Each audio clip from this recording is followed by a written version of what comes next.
the Finance Committee meeting for November 15th. To order. Ms. Melody, if you'll call roll, please. Yes, sir. Dr. Jones, Here. Counselor Holloman. Well, it actually works. Oh, you are too. Dr. Okay. Ooh, I had it right. Yeah. Dr. It Holloman. actually is very appropriate. Hey, Dr. Smith. Here. Counselor Gwaltney. Here. And Counselor Hart. All right, great. He's here was somewhere. He's here somewhere. He'll be back. All right. Maybe down the We hall. we have four right now, so we're So Hart is here. looking good. Okay, we have the minutes that were distributed. Do I have a motion to approve the minutes and dispense with the read? Second. Okay, moved by Mrs. Smith, second by Mr. Waltney. Any other questions? All in favor, say aye. Aye. All opposed by the same sign. Is that 4-0 then? 4-0. Okay, and if it's okay, I'm going to take things out of order. We have people here, and in respect for their time, I'm going to just take a few things out of order. So if it's okay, I'm going to start under new business with 161121. Request authorized mayor to sign contract and remit 21-22 budget appropriation to the Birmingham Zoo. So we have the CFO. Birmingham Zoo, is that right? Okay. Yes.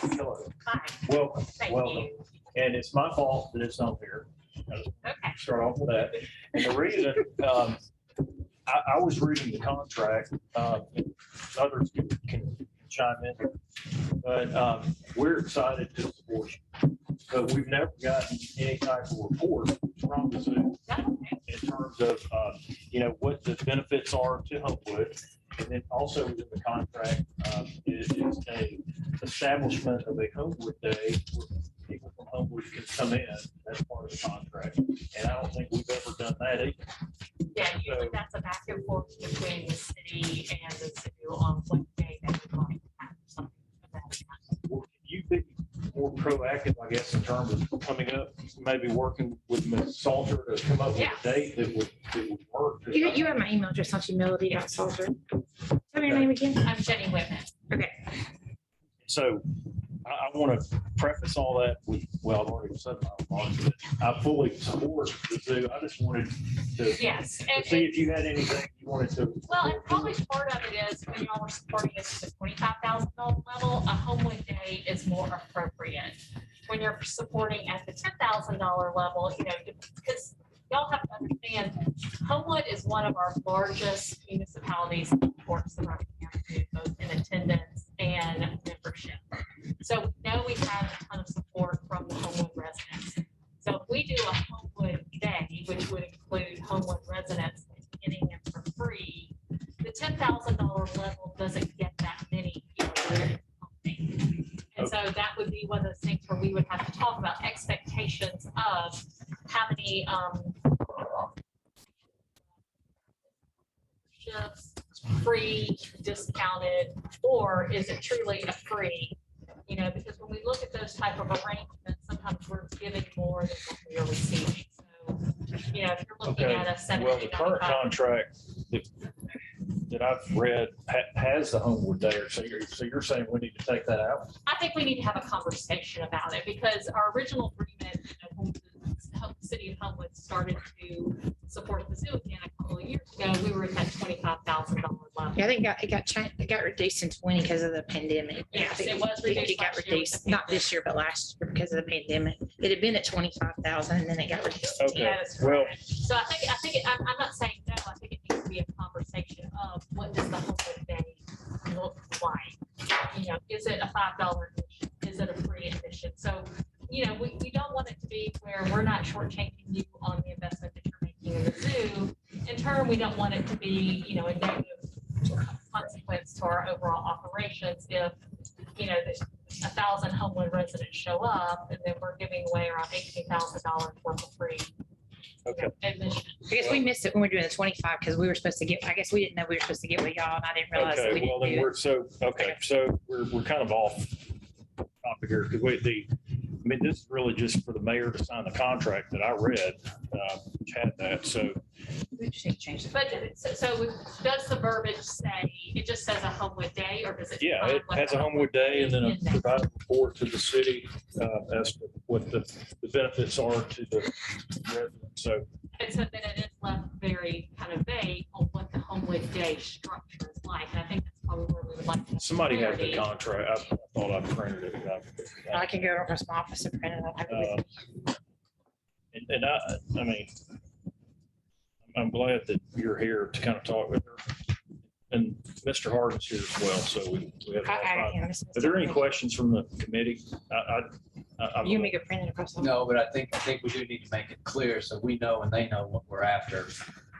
Well, if it just says have a Homewood day with no details, and we just figure out, We just didn't do it. We did the 25 because we didn't know we were supposed to. we just need to, contact we just need to figure out the way we would handle like a discounted admission, like you said, a discounted admission or something like that. So that way it's mutually beneficial to both parties. I'm guessing the contract doesn't say Homewood day that It- offers free admission. It just says Homewood day. Yeah.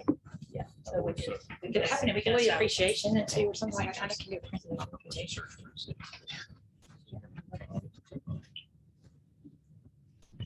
know. You want to take over after? I don't know. It's only like 3 pages, I think. It's not a big contract.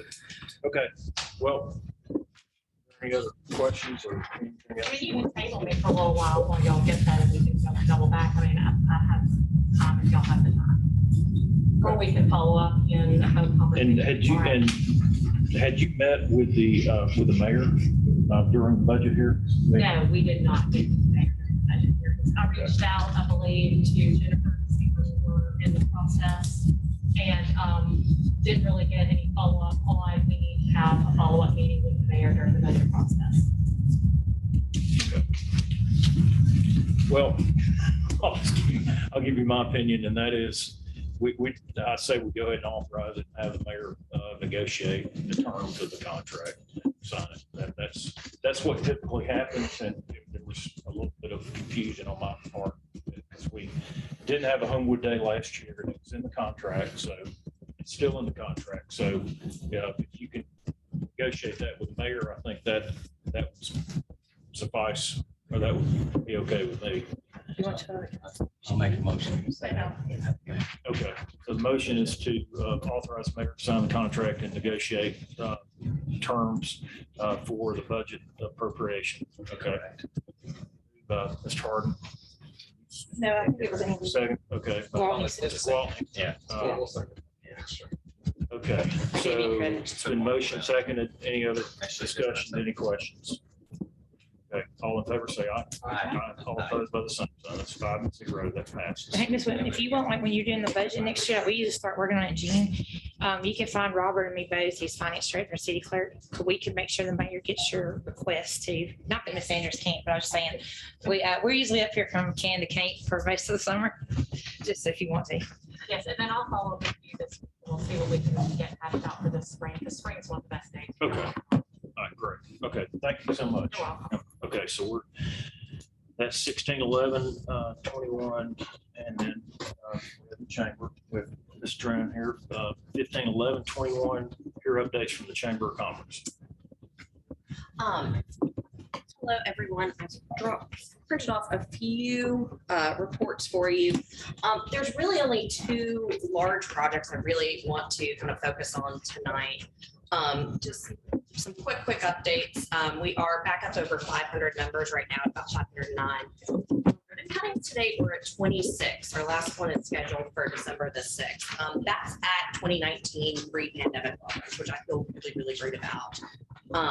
Last year, I think we had dipped down to about 15. So just kind of from a health of the community standpoint, that's just a great thing to get to see. Social media stats have kind of been gearing up over the last few months. We've hired some new folks internally working on social media. We feel really great about that. Hopefully you've noticed some freshening up as well. The big things I really wanted to kind of update you about are the most pressing things right now. Our holiday campaign is in full swing. I know we saw a lot of with you guys last week at Holiday Open House, which is one of the two events that kind of comprise our holiday campaigns.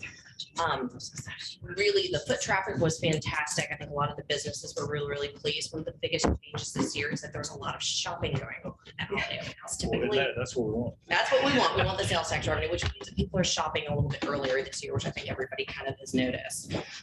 We had a really great reach on that social media campaign, over 21,000 and over 900 event responses. That's up about 30% year over year.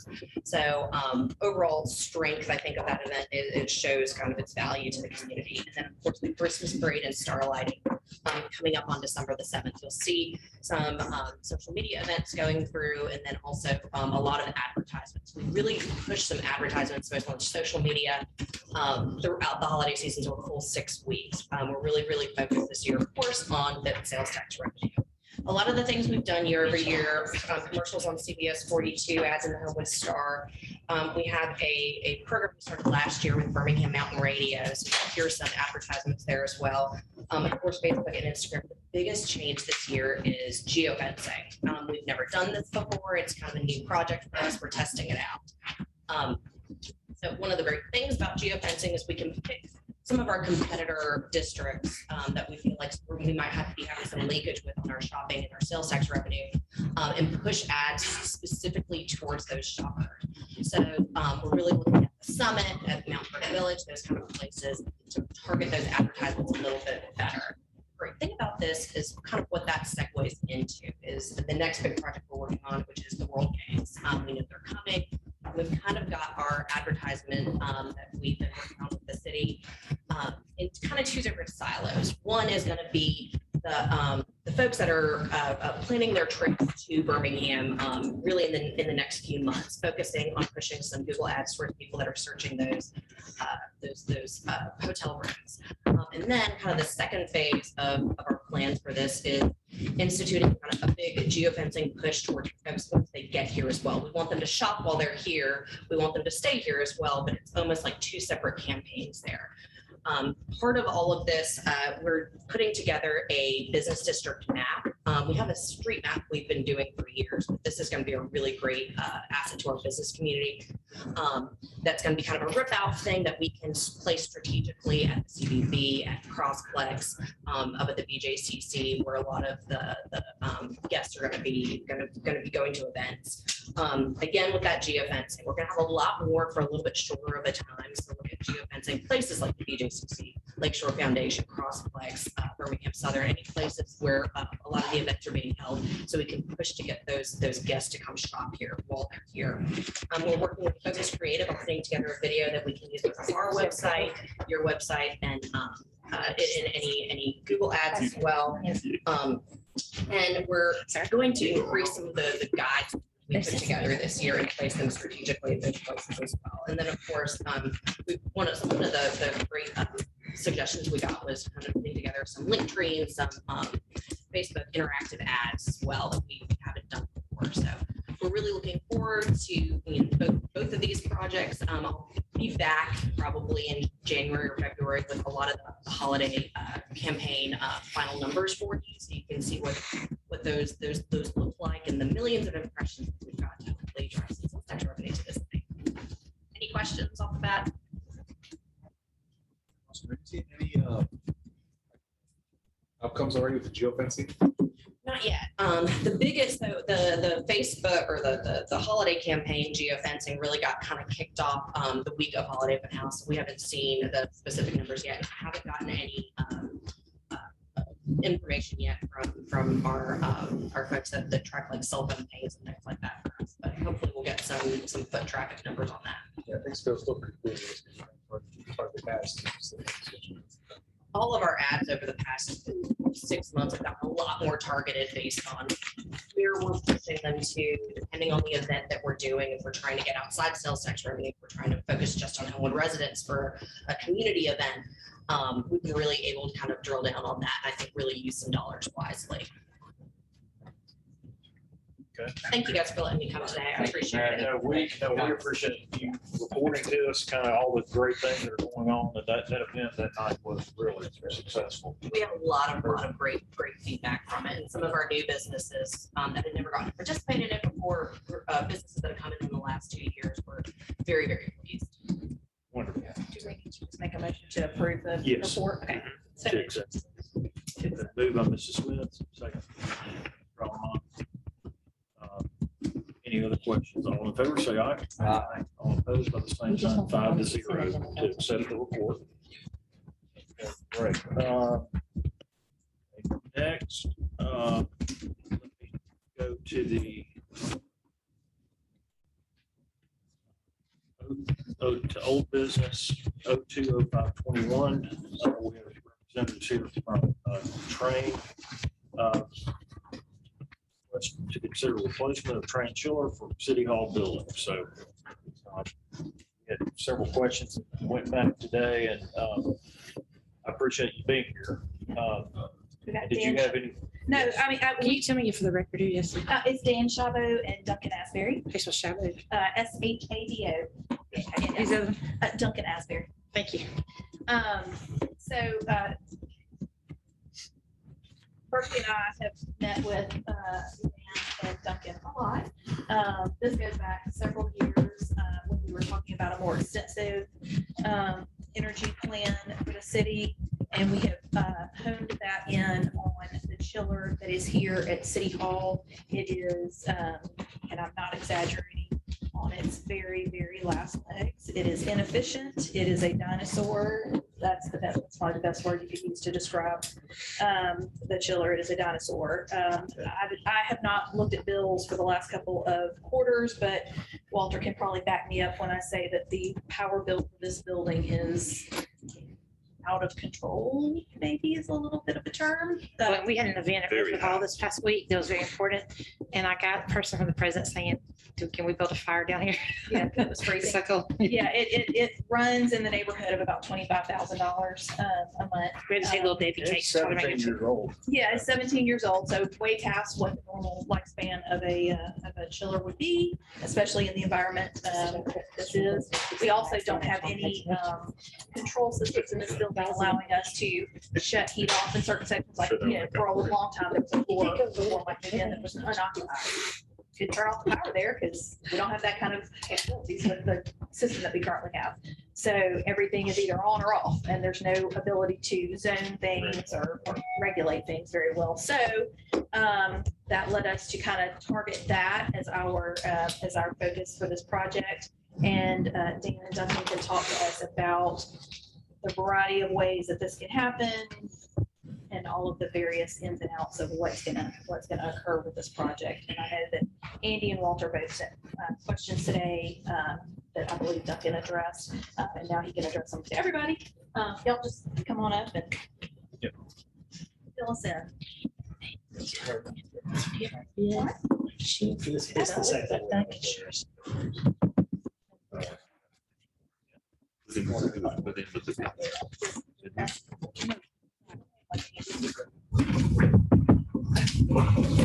Yeah, thank y'all for having us this evening. Appreciate it. We're gonna run through some slides real quick. I know more of it's probably gonna be conversation, answering some questions y'all may have. But we had a couple points we wanted to hit on. Next slide, please. Quick agenda, what we're going to run through. We'll end up focusing a majority of time on 2 of the slides, but quick intro who we have here. Obviously, you know, Dan and I standing up here.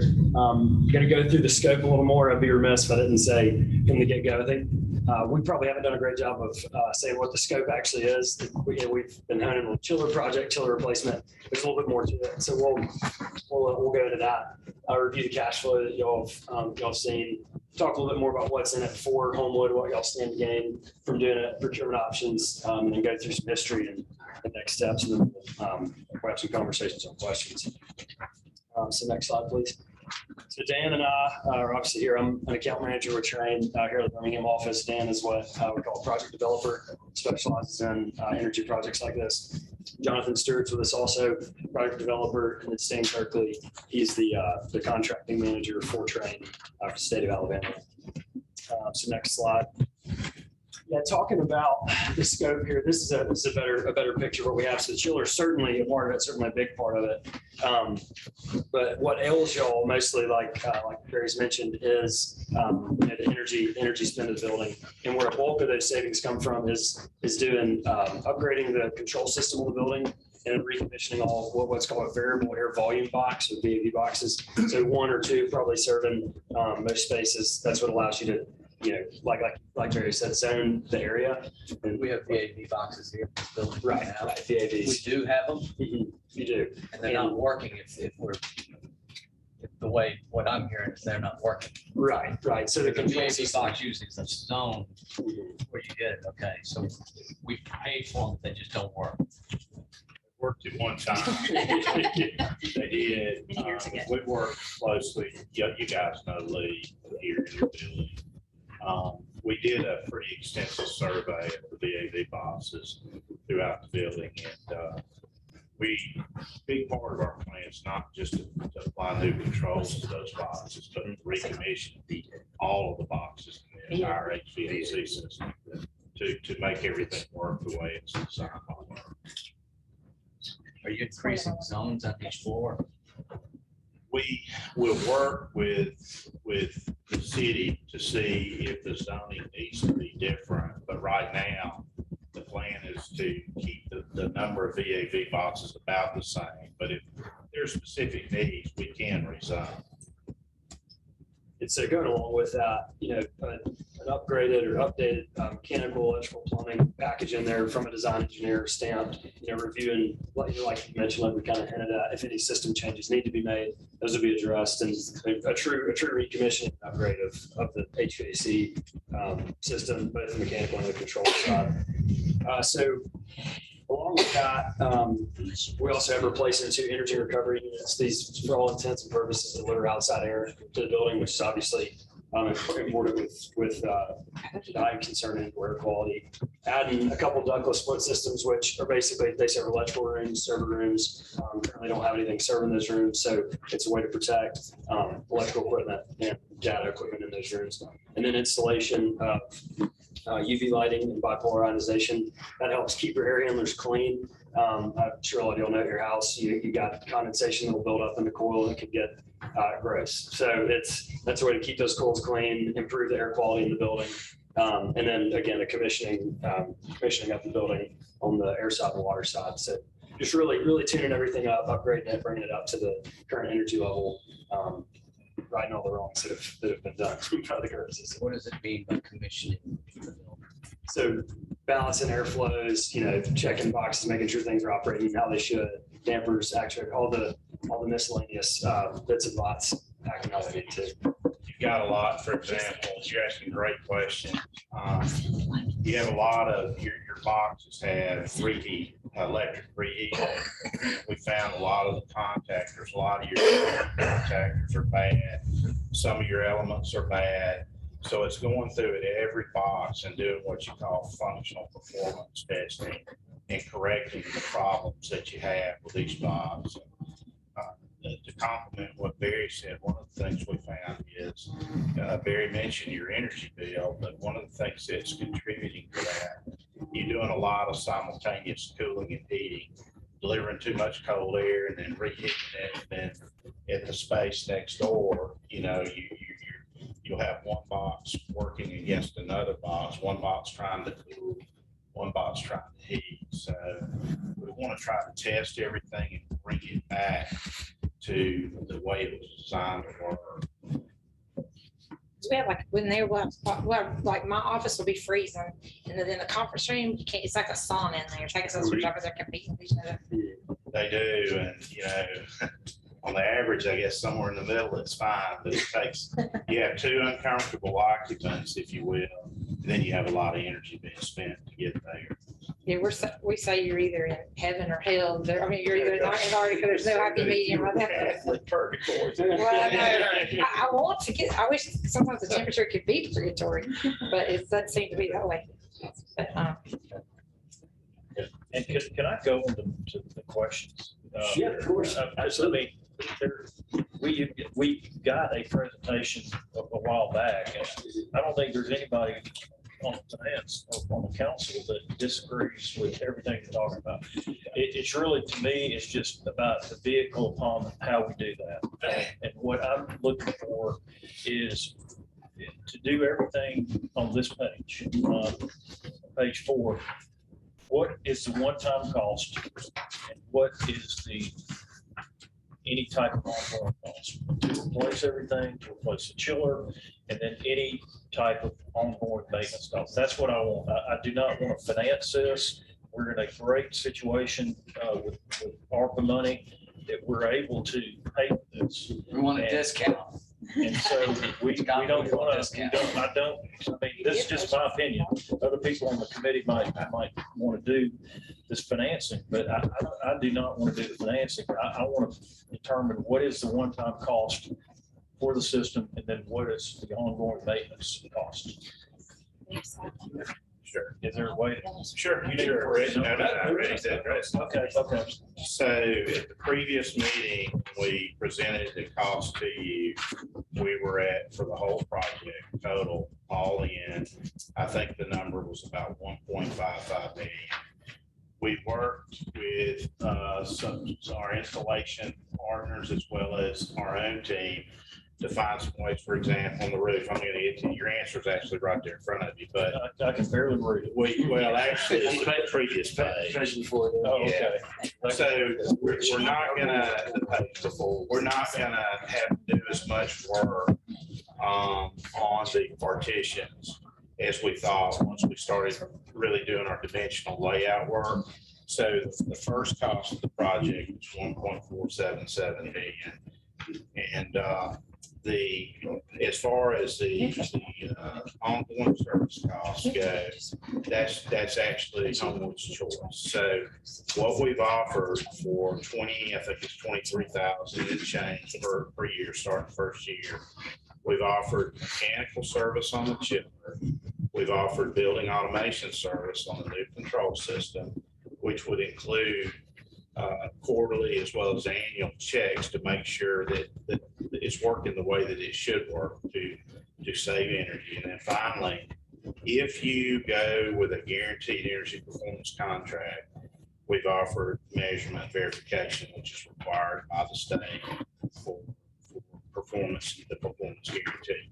So those 3 services in total, and I know it takes a microscope to read that, but you'll see the first year cost below 23,000. I think it's $900. Yeah. That's the total of the 3. So if you decided I don't want to do a guaranteed energy project, I just want the chiller service and automation service, it's about half of that. If you decided you didn't want any service, it would be 0. So aren't we getting, first year we have, everything's under a warranty, correct? Yes, sir. So do we save money because everything's under a warranty, or how's that work? The measurement verification is present starting Q1. What about the chiller service? How does that work? Chiller service would start when the contract starts. So the service would not be a part of the project from the get-go. Service would, but all the equipment has 5-year warranty on it. What we have priced in is 5-year comprehensive labor parts. For any further warranties or other business. Train should never break, right? So you're just increasing that by 3%. It's our best air cooled chiller. I'm sorry. Yeah. Okay, other questions? You had some questions. Yeah, so to make sure I've got this right, the annual service support line that's further down the spreadsheet, that's optional? Because I see it inflates the price further on the spreadsheet, correct? So, It is. okay, So meaning, assuming that you don't select, we would like just 60 seconds if we could tell you about the 2, whenever the time's right, the 2 ways to procure it.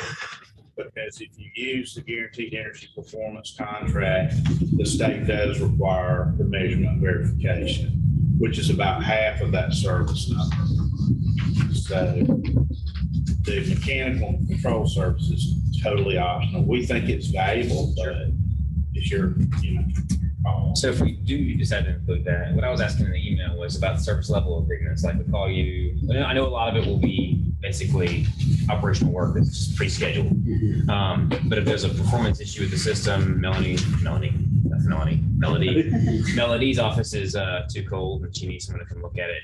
What's the turnaround from the time that we notify you to come look at it to you getting here in the contract? Man, that's really the best question probably for you to help us with.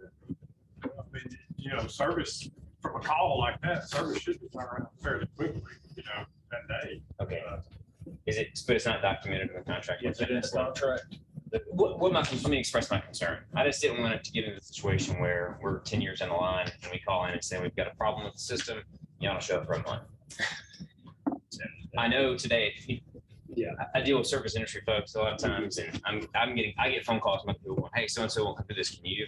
And, you know, ask me, can't perform what I do in my day job. But so I just don't want to see that happen in the future. You know, companies get bought, focuses change. So just curious. We've been trained for now it's pushing 100 years, but it would be hard for us to do business here in Birmingham, Atlanta, if we took that long We've to. got a fairly large support network. I mean, I don't foresee you having any issues with response time, you know, especially a month. I mean, but you know, I know, but yeah, I mean, yeah, I don't see any issues when you might get a response that day. Okay. You should get a response that day, you know.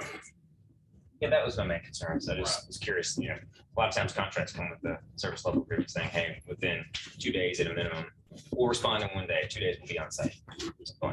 We haven't yet rendered to the city official contract, and the reason being is we were waiting for the city to decide whether they wanted to procure this through a guaranteed performance contract, or whether they wanted to, you wanted to procure just a what we call a non-guaranteed contract. So that was part of the reason we brought the pros and cons in with us. Will y'all explain the guarantee, how that works? And like Walter said, if we don't choose to finance it, which we have this budget, what that looks like. And then also, when we have issues down the road, who is our person? Like, do we have a designated person? And we're always, it's Duncan. Okay. All right. Okay. And I also want to know, you're going to come do a bunch of work, and we all know for a fact that for some period of time, there's going to need to be a bunch of adjustments. We're going to be calling you, hey, on Tuesday, and then somebody's going to call you on Thursday, hey, my office is cold. Is that part of, I mean, are we getting charged for those calls? I mean, how does that work in the beginning as you slow, you know, it's a balancing thing. You got the dampers moving them up, you're moving them down. I mean, is there a period of time where you'll kind of come in and adjust things to everybody's kind of happy without charging? That's the whole reason we did include full commissioning, and to make you, the customer, feel better. Not only will Train be responsible for that, we have a third party who will provide the reports to you, who will say, Train, these are the deficiencies we found. But we will not ask you for a certificate of completion until you and the occupant say, we're convinced the building is commissioned and it is comfortable in each space. So the answer is no, we would not go back and charge you. That would not be a good way to do business. But we'll do a lot up front to hopefully keep those problems from happening. It's right. When we get the systems installed, we will go through and test it every room, every VAV box. It takes a lot of effort, but it's worth doing. And to me, it's worth for the city for us to have a third party to watch both sides of the fence. Thanks. For you and Duncan, would y'all be, that's way to say this. If we agree to do this thing, council agrees to move forward with it, you guys be willing to take this first year. We do this service contract, the first year would be at your guys' cost, and then we would pick up, say, year 2, 3, 4, $23,000 a year, that we would then pick that up with you guys. Would that be something that could we negotiate that, or Mr. Kendrick, could y'all in these documents that this first year, the service part would be part of the original 1.9 whatever it may be. And then year two after that, it would pick up with the 23,000, whatever it is, as we move forward with the contract. If that's what, I'm maybe at risk of maybe coming down and needing, maybe you guys need a mechanical engineer, but nevertheless, Berkeley, if that, what makes you and the council feel comfortable about that, that's what we'll do. I don't speak for them, but I think for us, if that type of investment that we're, wanting to do, of course, we have confidence in you guys and your equipment, but we feel like with that much money and that investment, or I would anyway, I'm not speaking for them, that would be something that I would look forward in talking with Mr. Kendrick as we move forward with it. So I think there's a benefit in doing that for us too, because the service is renewable land. Yeah. So if we can come in and demonstrate our value to you, the customer, our hope would be that, we would have a chance of saying, hey, let's have a good service relationship. So there is an advantage to train to do that. I think that is, for us on our end, that gives us the opportunity, I think, from our people working with you guys and working with the staff that would come in for y'all to kind of get a more familiarity with the system and what's going on and what's being prepared and done. I just think that would be a good thing in that first year, moving forward with it. So that's all. And then talk about the guarantee, so everybody understands that part of it. I was just gonna say, we're gonna be running intelligence services on this for at least a year, and it's gonna be performing analytics 24/7. So Jonathan was formerly part of that team, so you can speak to that if you have any questions on that. But that's gonna be running 24/7 on your system. When you met with Barry and I, we went over that part. This spreadsheet has 2017 on it, so that's how long. Exactly. It's the 1.4. But that was covered in, when Well, could we carry this over and then come back with, I was going, maybe kind of get my together? suggestion, I was gonna ask, Sarah, if y'all would, is let Dan and them go ahead and send Mr. Kendrick the contract, I think. And let's give him time to review everything. If he's got any questions that Dan and Duncan that Mike can work with or do with, so that would be my preference as well. To do that way everything's answered, done before we get in there and vote. Okay. The one thing to do that, could you guys give us just 60 seconds to address Yes. those questions? Yes. to Sure, this yeah. Because this is really to get the contract, we need help from the council to, the finance committee to decide which way you guys would want to go, because they're two different contract types. And so the first one, the performance contract, has advantages, the energy savings guarantee. It does not have to be, it can be a finance solution. If you don't want it, it can be a cash So solution. we can still pay for it with cash and Yes, ma'am. still benefit from the energy savings. Probably 10% of our performance guarantee project customers do. I'll do that, okay. So the cons is it will take us about 8 to 10 weeks to develop the contract documents, because we are having to do a deeper level contract for the energy savings guarantee.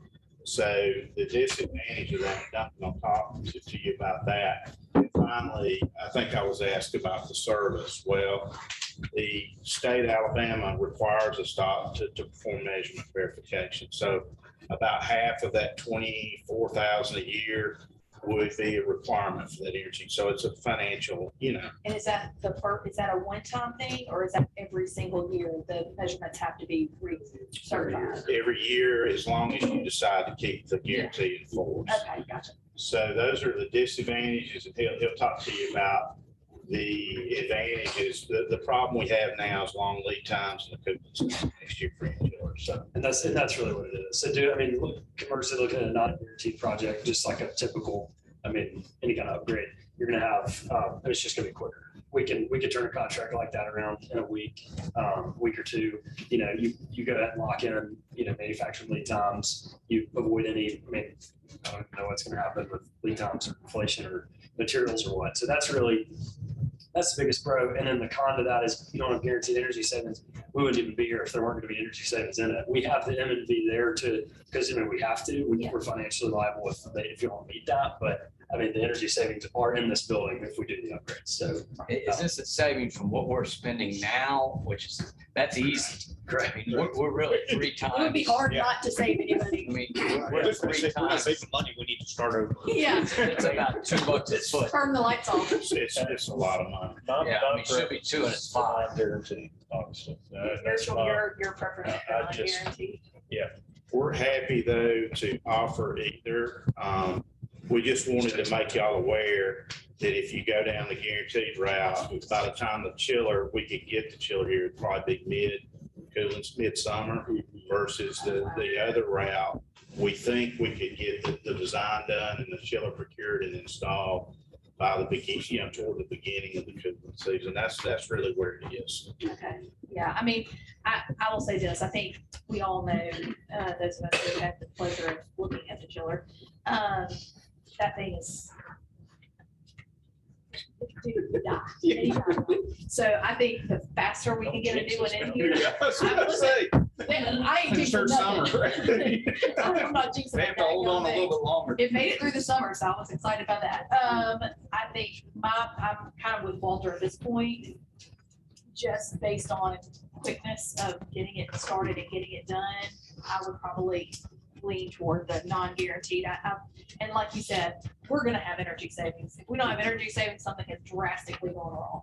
Like somebody has just opened all the windows. So we got a bigger problem. Yeah, we've got a bigger problem on our hands. We put in the control service if y'all want it, the continued validation of the sequences that the control system keeps working the way it's supposed to. Yeah, and like you said, we're gonna be spitting out analytics regardless of that. So I would tend to agree with Walter on with the faster method at this point. So produce that for Mr. Kendrick to review. I mean, what do y'all think?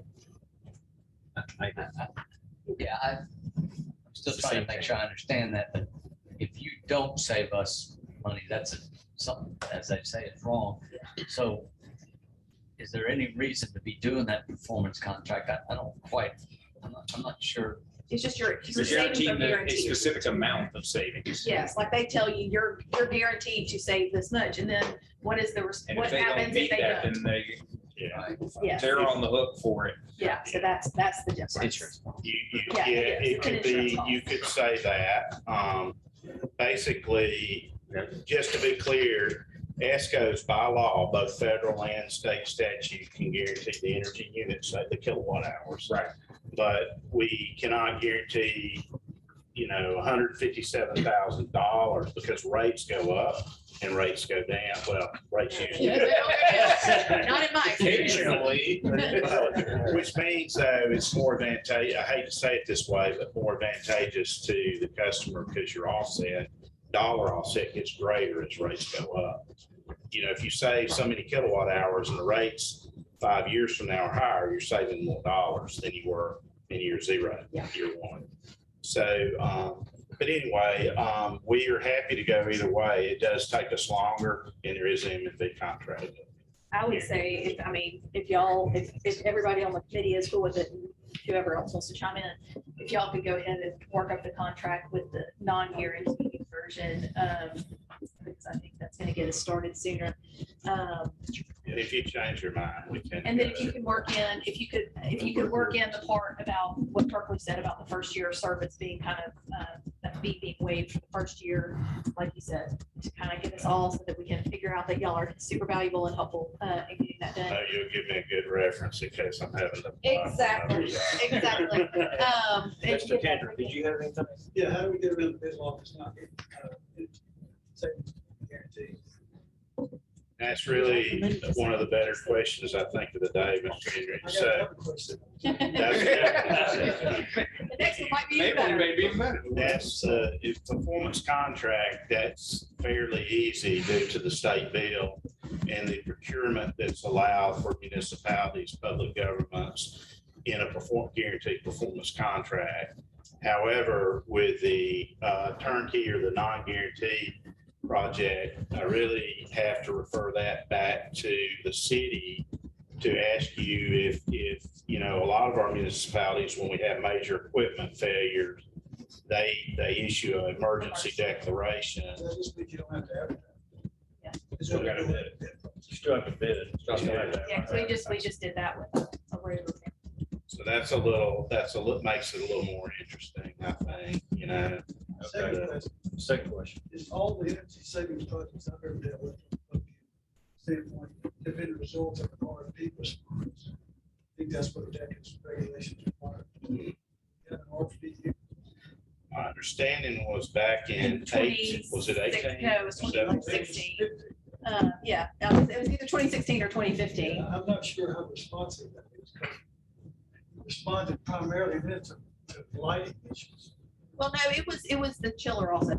It was all part of it. It was, 6-year-old responses. You had Yeah. lighting, Included other stuff. it included water. There was other things involved. Okay. And Berkeley left, so I can't Okay. verify, but we definitely did that, but it was a big project.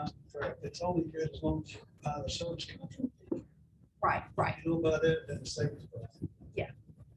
That's correct. Which makes sense. So you're correct. Duncan asked me about that today at lunch concerning the age of the RFP. And again, I would say that's a legal interpretation, Mr. Kendrick, that we responded and we were selected, but is that selection still valid? I was under the impression that I wasn't involved, I hadn't been involved in it, so I don't know the complete issues that's already addressed, but it was my understanding the train walked away from that. No, No, sir. that's not true. We would have liked to. 6-year-old have the contract opportunity. response is similar problematic. It's just common sense. How competitive that could be 6 years ago. Yeah. Yeah, because we did, at the time, myself and Berkeley and another individual interviewed the people that responded and selected train. Yeah, that's right. You were there for the interviews, and then we selected train, and then the project went in a different direction. But so that's, we'll just have to.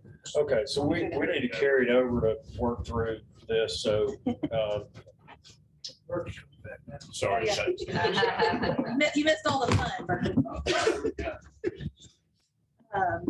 okay. But initially, our response is turnkey, first year of Contract, service. determine how to procure this. Yes, and then we'll Yeah. work Head on that- our end. Y'all hit that direction and we'll work on Yeah, we'll the work on legal this side. questions. Yeah. Whatever we need to do over here, sir. All right, Thank thank you y'all guys so for much. the Appreciate y'all. We're just carrying it over to our. Okay. And now, as y'all know, I'm nervous because I budgeted 30 minutes for this meeting. So we Well, you're not gonna make blew it. it. We're carrying over. We're going to carry that over. We're carrying over some other stuff for bid. Yeah, we got lots of. Okay, carry that over. Okay, so, okay, next week, Keith Strickland's here, starting at top 250417, request for consideration 18th Street revitalization project. Is there anything to report? I know we have another item that we need to address, but on the alley, but is there anything, anybody have any questions on the 18th Street project, or do you have anything to report? Everything that we needed to do, the city needs to do has been done, so everything's been approved. State authorization has been requested. Office engineer last week, how long he expects.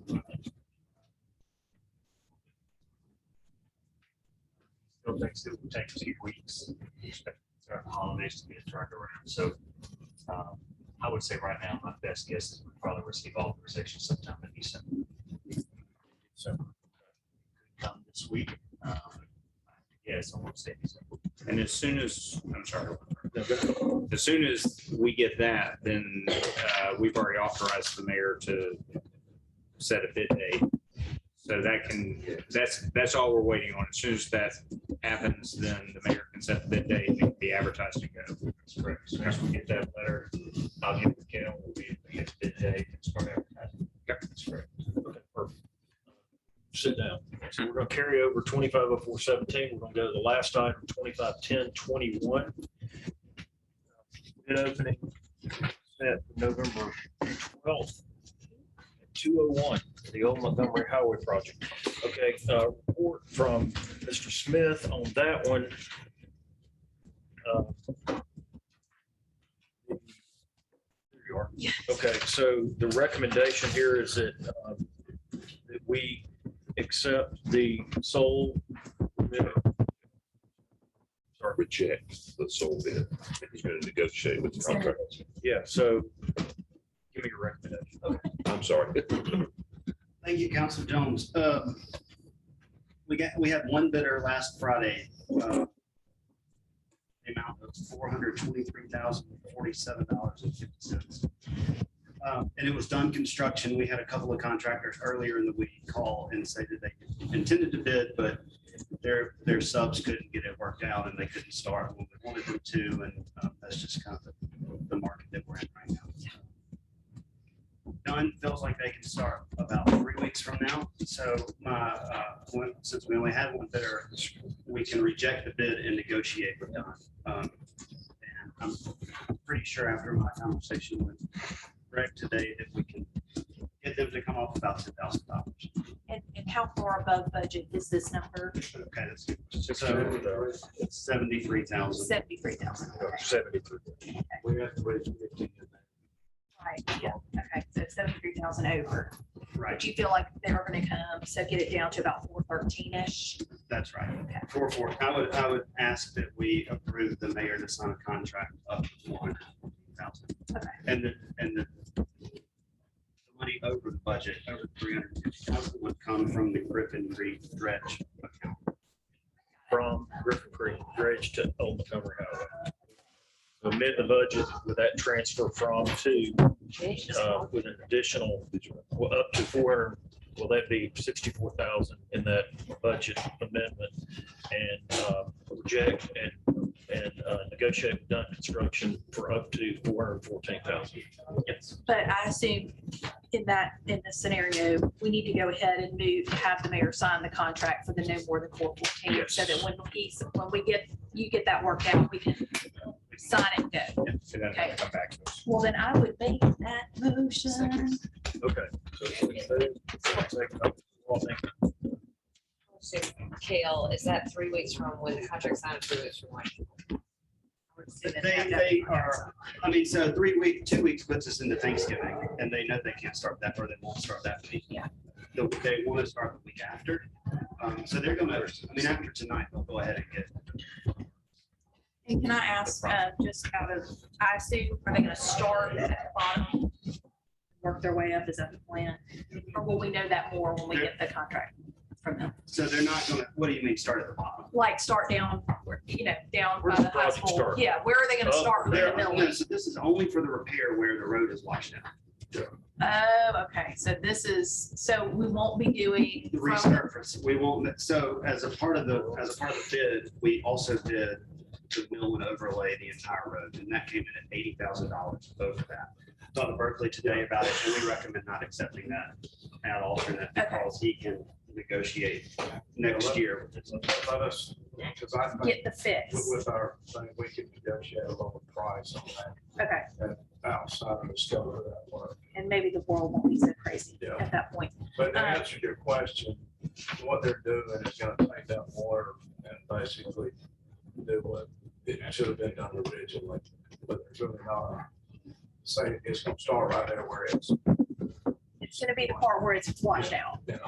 Which is closer to Wild Forest. Yeah. Yeah, right. Okay, so do we know, like, what's the length of that segment that's gonna be redone? Oh, I would say 50 feet. 50 feet, okay. Okay, yeah, it's new. Okay, so it's been moved and seconded. Anybody need a review? You better than one. Motion is- Moving a whole lot. Yeah. Okay. Any other questions? Okay, all in favor, say aye. Aye. All opposed by the same sign, 5-0, that passes. Okay. Moving. back up to the top, 27, 10, 21. I'm sorry, Brian, I'm going all over the place. You're doing a great job. And look at this. See, it's highlighted right there. Bid opening set for November 15th at 4:40 for the camera, which we need to spell correctly. That's really bothering me. Chief Ross, and we opened the bid. Is there a recommendation, Mr. Burgett? Yes, sir, we opened the bid today and the Falcon cameras came back, the quantity of 5 at $12,500. And then there was a first year implementation fee of $1,250. So the first year is $13,750. And recurring years will be $12,500. 12,100 $12,500. $12,500. every year. You mean? The first year total with the implementation fee is $13,750. Okay. The second year will be $12,500. This is In the budget. third year and the fourth year. I don't know about the fourth year, but the third year, yes. I'll probably go Right, up. 3 years. So that's just for the 5 cameras. Is that price the 12,500 because they have to upload the data from the cameras to the network? That's really expensive. That was stated in the budget. That's right. Yeah, so they budgeted 10,000 for this. Okay, so it's actually a little under, but we'll take that. I would move to approve. Second. Barb? Any other questions? All in favor, say aye. All opposed, on the same sign, 5-0, that passes. 06-10-21, request authorize mayor to execute a bit of a stop. I would move to draw. Rob. Okay, second. Yeah. Any other questions? All in favor, say aye. Can you send the clock? Yes, we'll send it to you. Yeah, right there. Okay, all in favor of dropping, say aye. Aye. All opposed by the same sign, 5-0, that's dropped. 13-10-21, bid open accept November 29th at 4:40. Lancaster sidewalk, carry that over. Bid opening, and I'm gonna be out of town on the 29th. Can you run finance that night? Yes. We'll carry that over, no objection. 14-10-21, bid opening set for November 29th at 4:30. Salter sidewalk, we're gonna carry that over pending bid opening. New business 01-11-21, request to set a bid date for mowing, landscaping, state right of way areas from Homewood. Welcome back, Berkeley, by the way. I just need some time to last meeting in December 5. Okay. I'll send you an invite. Last meeting in December, that's the 20th, so we can have an opening Yes. of 12 at Yeah, that- 4:30 Yeah, 4:30 is on fine. the 20th of, December 20th. at 4:30. That's your motion. 4:31. You're gonna take Yes, this. that is my motion, 11, whatever you decide. Second. That's second by Mr. Harden. All in favor, say aye. Aye. All opposed, by the same sign, 5-0, that passes. 02-11-21, request for consideration of budget amendments to FY 2020 budget. We did not have any tonight, so we're gonna carry that over without objection. 03-11-21, authorize mayor to sign a contract with Sane Associates for professional engineering design services. This has been budgeted and we passed that last time, it was 42,100. And so this is basically to authorize the mayor to sign the contract. So moved. Second. Okay, Mrs. Smith, second by Mr. Harden. Any other questions, comments, all in favor, say aye. All opposed by the same sign, that's 5-0. Who was the first and second on the two? Smith, Harden. Dr. Just real quick, did you, on the bid opening for the state right of ways, y'all know that that's not gonna be committee. We changed the meeting, so you're gonna just have the bid opening and just on December 20th, just go straight to council. Can you do that? We can do that. All right, I was letting you know. 04-11-21, request authorized sign contract with Shoal engineering, professional engineering design services. This again is budgeted. This is for Kenilworth, 37,700. So this is authorized mayor to sign the contract. Second. Okay, moved by Mrs. Smith. Second by Mr. Walton. Any other questions? All in favor, say aye. Aye. Opposed by the same sign. This is- What was that amount? 37,000 what? 700. 12/11/21 bid opening set for December 7th at 10. We've already, let's see. We've already doubled that. 05/11/21 request to set bid and date authorized mayor to sign contract for stormwater pipe rehab. I've been asked to carry this over for 2 weeks to get more information. So without objection, we'll carry that. Did I miss anything? Okay, do I have a motion to adjourn? Second. Move, second, all in favor, say aye. Aye. Aye. Opposed by the same sign. We're adjourned. We're not starting. Okay, everybody listen. Everybody listen. Oh, yeah. Hold on. All right, so